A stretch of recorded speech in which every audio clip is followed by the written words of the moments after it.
Kepala Badan Hukum dan Pengamanan Partai BHPP Demokrat Muhadjir membantah Ketua Umum Partai Demokrat Agus Harimurti Yudhoyono (AHY) menjadi koordinator penyebaran isu kasus tuduhan ijazah palsu Presiden ke-7 RI Joko Widodo atau Jokowi.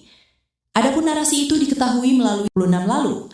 Dalam video itu AHY dinarasikan menjadi koordinator bersama Ketua DPR RI sekaligus Ketua DPP PDIP Puan Maharani. Muhadjir mengungkapkan hubungan antara AHY dan Jokowi terjalin baik. Dia juga menegaskan jabatan resmi yang disandang AHY selain Ketua Umum Partai Demokrat, yaitu Menteri Koordinator atau Menko Infrastruktur dan Pembangunan Kewilayahan.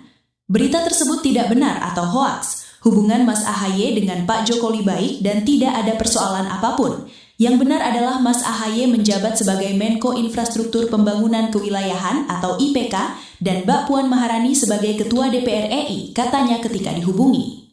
Muhadjir juga membantah soal narasi dalam video yang sama di mana AHY disebut bertemu dengan beberapa pihak terkait rencana agar kasus ijazah Jokowi terus didengungkan di media sosial. Pernyataan ini sekaligus membantah keterlibatan AHY terkait segala kasus yang menyerat pakar telematika Roy Suryo termasuk kasus ijazah Jokowi.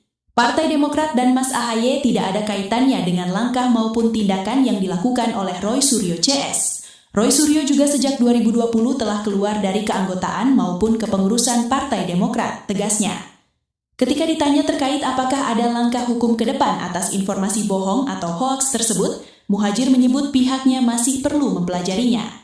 Akan kami pelajari terlebih dahulu mengenai hal tersebut, apakah kita ke depannya akan ambil langkah hukum atau tidaknya, tuturnya. Senada dengan Muhadjir, Wasekjen Partai Demokrat, Renanda Bahtar, juga membantah isu AHY terlibat sebagai koordinator penyebaran isu ijazah palsu Jokowi. Dia mengatakan tuduhan terhadap AHY merupakan upaya pihak tertentu yang ingin merusak hubungan harmonis antar tokoh nasional. Sebagai informasi, selain AHY, ada nama-nama tokoh nasional yang turut dicatut dalam video tersebut, seperti Ketua DPR Puan Maharani hingga mantan Imam Besar Front Pembela Islam FPI Habib Rizik Syihab. Renanda juga menyebut pihaknya masih mempelajari video yang dimaksud. Dia mengungkapkan hal itu dilakukan demi perlu atau tidaknya langkah hukum dengan melaporkan akun tersebut ke kepolisian. Sedang dijajaki untuk diambil langkah hukum agar fitnah murahan seperti ini tidak terus dikembangkan pihak-pihak yang ingin merusak kondusivitas relasi antar tokoh nasional. Jahat sekali fitnah ini, katanya. Renanda meyakini bahwa fitnah semacam ini dilakukan pihak tertentu untuk merusak citra AHY. Namun dia enggan berandai-andai soal motif dari pihak yang dimaksud sehingga menarasikan AHY terlibat dalam pusaran kasus ijazah Jokowi. Dari fitnah seperti ini jelas ada pihak